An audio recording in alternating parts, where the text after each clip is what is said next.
Right then, so I got it I did it again and tried to weld it properly, even though it's not brilliant still.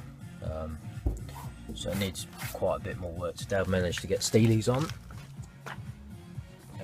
for the winter, but I couldn't get that one off because what I had to do, because I haven't got a key, welded on a nut and undid it like that for the others, but that's not working this side, that's not having it. I'll just show you the front.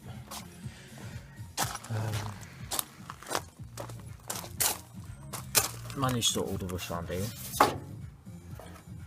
and this one as well. Needs a bit more work.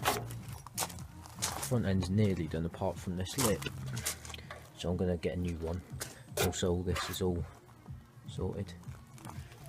Yeah, so it's not looking bad.